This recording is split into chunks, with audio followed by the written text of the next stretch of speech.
Yes, welcome to K Sport Podcast. This is another episode of this year. We have two amazing football fans here from the right. It's your boy Shay, and I'm a Liverpool fan. Yeah, it's your boy T Swag, the sugar daddy with no pot belly. And as you all know, I'm an Arsenal fan. The title race teams. So, did you think Liverpool will win the league ahead of you?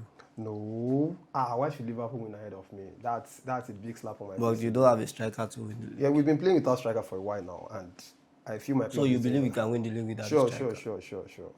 Anyway. But I feel we'll get a striker on the long run. Without saying much, Liverpool is winning already because you can see the gap already. So it's not far. It's not far. It's At the end of the day, we get it's to almost see. impossible. Anyway, we get to with see this who wins. conversation, We don't need to. let's start this. Did you think Liverpool can win this league? Of this course, season? of course. With this their last few games, they are just coming up and winning few games, and with their transfer activities, they've signed like 3 players now. So, did you think they can come out and win the league? Of course, I'm very, very much sure Liverpool can win this league.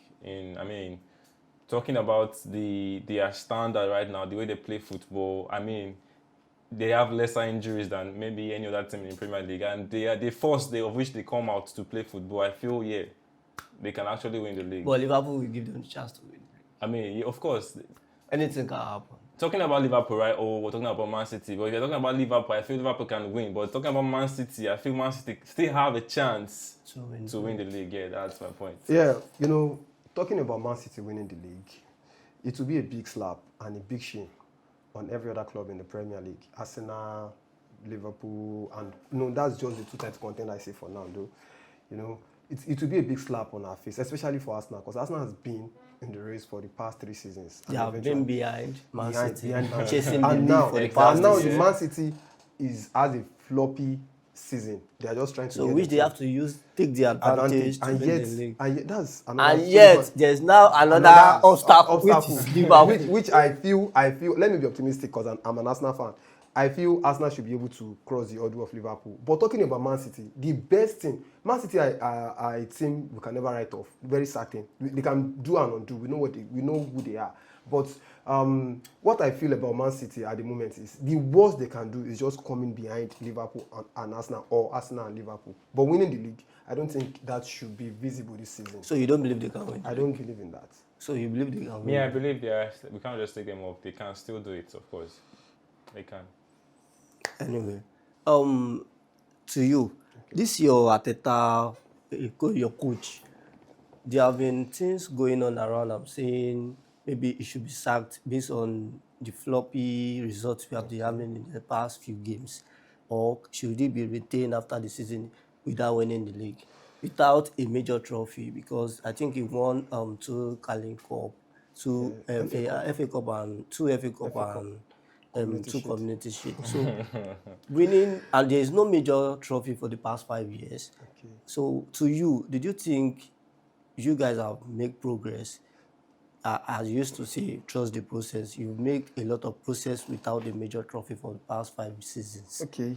So did you think he should be given so much time, or maybe like 2 to 3 years to his contract, or he should be sacked and bring a new coach that is more mature, that is more title, that has more title orientation? Yeah. Thank you, K Sports. Yeah, you said it already. You said a more matured coach. Arteta is just a good coach. He's not matured. That's one thing about him. There's a big difference between winning mentality and winning. Yeah, sure. The only mentality Arteta has is just to play, not to win trophies. He's a good coach, but he's not a matured one. Sure. Arteta is not matured enough to win trophies. Let me cite an example for you. Look at Carlo Ancelotti. If Ancelotti has the list of players, three academy players and 7 main regular team players, they can still go out, and it's a final. They can still go out and win. But if Arsenal has just a single regular team player absent, there's a tendency that if we should win a trophy ahead of Arsenal in the final, because of the mentality the coach possesses. You understand? So I feel at the end of the season, if Arteta could not step up his game, Arsenal has gotten to the peak of, yes, we have the expectation of we must always win trophies. If Arteta could not win us a trophy, well, Arteta out. I'm part of the of the campaign. Let me hear from you. Okay, I love what he said, but then for me, I feel Arteta should be given a little time. I mean, at least 3 to 4 years to extend, because before Arteta came into Arsenal, I'm talking from an outsider here. I'm not a fan of Arsenal, but then seeing things before he came to Arsenal, Arteta has made Arsenal look like almost the favorite team. If you are playing against any other team, Arsenal is always the favorite to win the game. So for a coach to have brought a team from like very little level to that, you understand? I feel there's more that he can do. He can actually win trophies. He just needs a little more time. I mean, you get it needs a little more time. That's for what I think about Arteta and the whole issue of him being retained or something. Arteta has spent 5 years now. Yeah. What more time does he need to win trophies? Okay, we trust in the process. The first season, yes. Let's take it like this. What did you think Arteta needs to win trophy? What does he need? To win trophy. Is the players actually? Yeah, I mean, I know these players he has right now cannot give him the trophy he needs. So if I'm not saying he just needs to like take some players out and bring in new players. I mean, if he can get that done, Arteta will win trophies. He will. But look at it himself. He doesn't seem to need a player from. He will just tell you, "I'm okay with my players." So do you think Arteta is stubborn? A very stubborn coach. He's just like an autocrat. I heard what you said, but I'll do what I want. That's who Arteta is. You will tell him do this. Okay, I understand. That's what he will do. But at the end of the day, he will do what he will do. But coming from the fact that he has not won trophies, if you want to check who is taking these trophies away from him, that's what you think about. Who is taking it away from him? We said it before now. Man City, we said it before now. Because Man City has the materials. Man City are not just winning because they want to win. Because they have the materials. Arsenal feel we are okay. Not Arsenal. Arteta feel we are okay with this set of players we have. No, we are not okay. Why should we be okay? Aside the striker, we need a striker. That's the paramount thing Arsenal needs. Aside the striker, come to think of it, Saka will be out for 3 weeks, a month, and there will not be a proper replacement on the right wing. And that should have been eradicated for a very long time. Yeah, do you understand? Yeah, okay, true. Now let me give you an example. As a Liverpool fan, Salah is out, you will panic, right? Yeah. But then there's still a better replacement ahead of Arsenal's own. Okay, Salah is out. You can play a player like let me see, Jones. I said Jones. This Colombian guy, Diaz and Gakpo on the wing, and you play a player like Nunes or Jota up front. Even Jota can play on the wing in the absence of Salah. Look at a combination of the three up front. You still be relaxed. Okay, but taking out Saka and you'll be like, we should play there. Havertz that is playing up front. Nwaneri. Havertz that is playing up front. We are having issues. Not to talk of. You understand what I'm trying to say? Now I feel if I'm to say, I would like to give Arteta chance because we've tried this process and he has been bringing this team, nurturing them and bringing them together, and now they are a competitive team. They are competing in 4 competitions now. Yeah. Even in Champions League, they've done very, very well. The only thing is not doing is signing the right player at the right time. If he can emulate the art of signing good players, good forwards, a good defender, like this now, if Saliba is out, the defense is rubbish. Yeah. If Saka is out, the attack is rubbish. There is no striker. So all these things needed to be talked about by the board.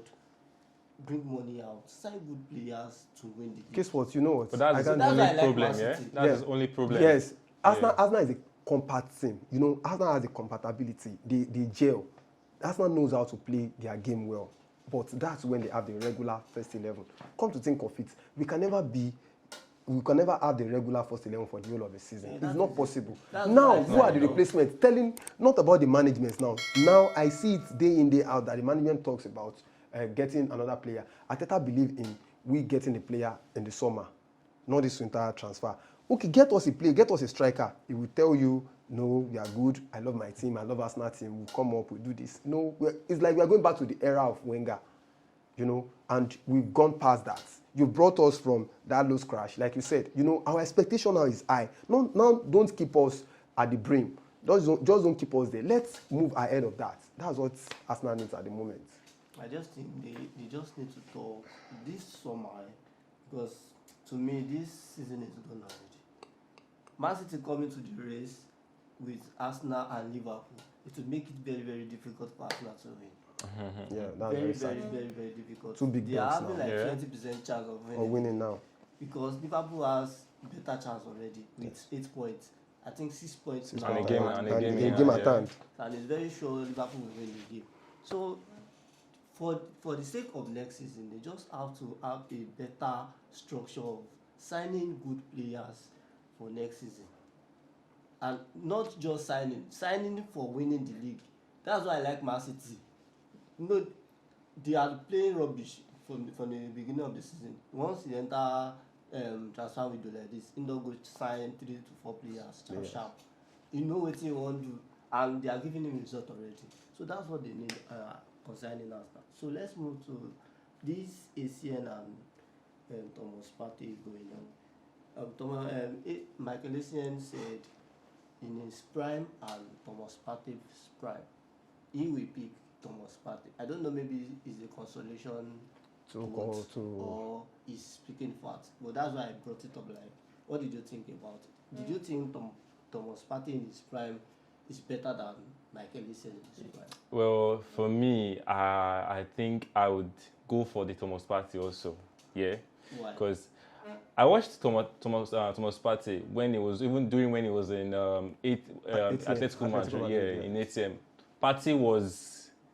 What word can I use to define? I think that was why Arsenal brought him to Arsenal, because Partey was so young, so talented, very promising. He was just too good as a player during his prime. He was just too good. By then, there are like 4 teams, all the top Teams. 4 top Top teams teams that in England. in England wants to sign. Yes, they wanted him now. He showed that class, that everything, like the brilliance was there. That's why even till now, Seth, you could still see him using those brilliance, like the head, Despite his age, yeah, presently. despite his age. So for me, Partey in his prime is a much more better player than Okay, Essien. before I move further on the question, I need to ask, what did Essien do in his prime? What are the significance of Essien in his prime? Is there anything?